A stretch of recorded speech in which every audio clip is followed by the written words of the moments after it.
ଆପଣମାନଙ୍କ ପ୍ରିୟ ଧାରାବାହିକ ଅତୁଟ ବନ୍ଧନ ସିରିଏଲ୍ର ଏପିସୋଡ଼ରେ ଆପଣମାନେ ଦେଖିବାକୁ ପାଇବେ ଜବରଦସ୍ତ ସିନ୍। ଆପଣମାନେ ଦେଖିବାକୁ ପାଇବେ ଆଜି ହୋଲିରେ ତେଜସ୍ ସାମ୍ନାକୁ ଆସିଲେ ତିର୍ନାଲି।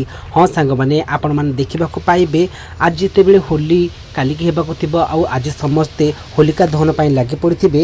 ଏ ସମୟରେ ସାହୁ ପରିବାର ଲୋକ ସମସ୍ତେ ହୋଲିକା ଦହନ ପାଇଁ ପ୍ରସ୍ତୁତ ହେଉଥିବେ।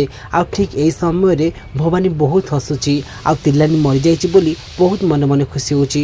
କିନ୍ତୁ ଏତେବେଳେ ତେଜସ୍ଙ୍କ ବାପା ମହେନ୍ଦ୍ର କାନ୍ଦୁଥିବେ, କାହିଁକିନା ସେ ଜାଣିଥିବେ ଯେ ତାଙ୍କର ବଡ଼ ବୋଉ ତିର୍ନାଲି ଆଉ ଏ ଦୁନିଆରେ ନାହାନ୍ତି ବୋଲି। କିନ୍ତୁ ତାଙ୍କୁ କେହି ବି ବୁଝେଇ ପାରୁନଥିବେ। ଆଉ ଏ ସମୟରେ ଭବାନୀ କହୁଥିବ, ଆରେ ସାହୁ ବାବୁ ତମେ ଏମିତି କାହିଁକି କାନ୍ଦୁଛ? ଆଜି ପୁରା ହୋଲିକା ଦହନ।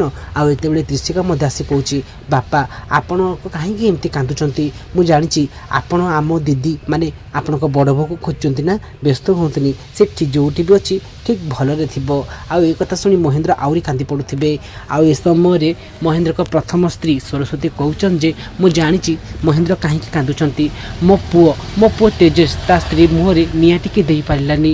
ଆଉ ଆମେ ସମସ୍ତେ ଏଠି ତ୍ରିଶିକାକୁ ସବୁ ମିଛ କଥା କହିଛୁ। ହେ ଭଗବାନ, ଏସବୁ କ'ଣ ହେଉଛି? ଆଉ ଏପଟେ ସିନ୍ରେ ଆପଣମାନେ ଦେଖିବାକୁ ପାଇବେ ଆଜି ତିର୍ନାଲି ମଧ୍ୟ ଦେଖୁଛି ସମସ୍ତେ ହୋଲିକା ଦହନ ପାଇଁ ପ୍ରସ୍ତୁତ ହେଉଛନ୍ତି। ଆଉ ଏତେବେଳେ ସେ ଖାଇବା ପାଇଁ ଛଟପଟ ହେଉଛନ୍ତି। ଆଉ ସେ କହୁଛନ୍ତି ଯେ ସମସ୍ତେ ଯଦି କୁଆଡ଼େ ଟିକେ ଯିବେ ମୋତେ କିଛି ଖାଇବାକୁ ମିଳିଥାନ୍ତା, ସାରା ଦିନ ମୁଁ କିଛି ବି ଖାଇନି। ହେ ଭଗବାନ, ଆଉ ଏମିତି କହି ସେ ହୋଲିକା ଦହନ ପାଇଁ ପୁଣି ଥରେ ଯାଉଥିବେ। ତିର୍ନାଲିକୁ ସାହା ହେବେ ରାଧାକୃଷ୍ଣ। ଆଉ ଏ ସମୟରେ ଝଡ଼ ତୋଫାନ ଆସିବେ ଆଉ ସମସ୍ତେ ଯେଉଁ ଯୁଆଡ଼େ ଚାଲିଯିବେ। ଆଉ ଠିକ୍ କେତେବେଳେ ତିର୍ନାଲିଙ୍କ ମୁଣ୍ଡରେ ଗୋଟେ ଓଢ଼ଣୀ ଆସି ପଡ଼ୁଛି ଆଉ ତିର୍ନାଲି ପୁଣି ଥରେ ହୋଲିକା ଦହନ କରୁଛନ୍ତି। କିନ୍ତୁ ତେଜସ୍କୁ ଡାଉଟ୍ ଲାଗୁଛି ଯେ ଏ ଝିଅ ସେଇ ଝିଅ ନୁହେଁ ତ, ମାନେ ତିର୍ନାଲି ନୁହେଁ ତ। ଏମିତି କହି ତେଜସ୍ ପୁଣି ଥରେ ତିର୍ନାଲି ପାଖକୁ ଦେଖିବାକୁ ଆସୁଛନ୍ତି। କିନ୍ତୁ ଏ ସମୟରେ ତିର୍ନାଲି ଲୁଚି ପଡ଼ୁଛନ୍ତି। ଆଉ ଯେତେବେଳେ ସକାଳ ହେଉଛି ସମସ୍ତେ ହୋଲିରେ ଫୁଲ୍ ଏନ୍ଜୟ କରୁଥିବେ।